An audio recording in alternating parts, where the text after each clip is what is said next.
So, hard to do in daily life because so many desires, we always want something in everything we do. But when you're bowing, chanting, sitting, much simpler situation. So you can, what is sitting? You already know. Correct sitting, correct situation is only sit. Breathe in, breathe out. If you have big pain, stand up. Do mantra or whatever your practice is. That's all. So very easy to see when you cannot do that. It's not good or bad.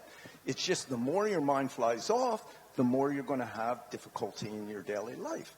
The more you can practice bringing your mind back, the more naturally you'll start to connect with the correct action in your daily life. But like Soyasanim said, it's not always wonderful.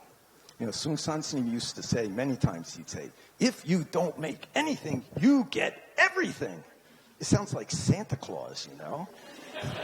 If you don't make anything, you get everything. One day I thought to myself, everything?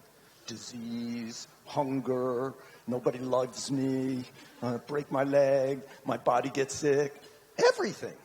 Because our way is the Bodhisattva way. So anything coming is okay. Good things come, use them to go the correct way. Bad things come, use them to go the correct way. Everybody doesn't want to get sick. Some people get sick like cancer, then their mind really go down. Some people, very bad thing happening, they wake up. Same thing. So train yourself so that you can face, doesn't matter, you like it, you don't like it, how to face it correctly and clearly. First step, when you're sitting, when you're chanting, when you're bowing, do it. Then some confidence, Kongan practice also helps, some confidence in your true nature. Your true nature can always function correctly. Okay? Nature is always correct. So, I already said, it doesn't mean good or bad. If you tell lots of lies, one day you'll have a big problem. That's all. So, it's just that cause and effect is clear. That's better than only wanting good things. Wanting good things isn't the truth. So it won't work. You know, I used to get frustrated sometimes, even though I was a monk. I was an abbot of Zen centers in the West. And I'm sure I mentioned this before. One time, I have a very good friend who lived in Los Angeles. I lived in Boston, the other side.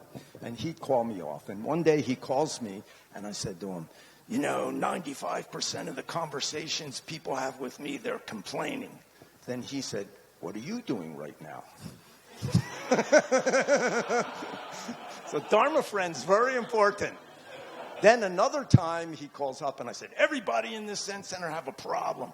Then he said, if they don't have a problem, why come to the Zen center?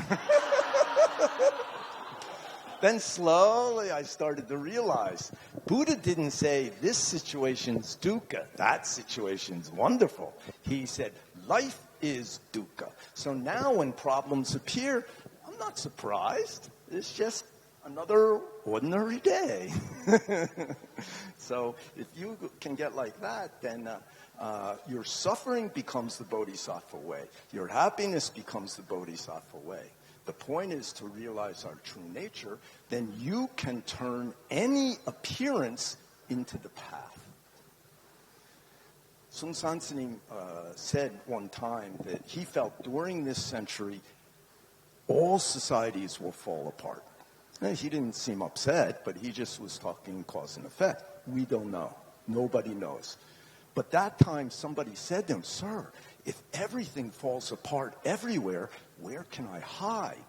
You know, people think, well, maybe I go to New Zealand. There's no nuclear weapons there, you know. Or maybe I go someplace else.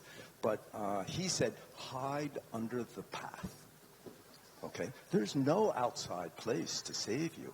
But if you find the path inside, then any situation, you can find your way. If it's time to die, you can die without freaking out. Okay?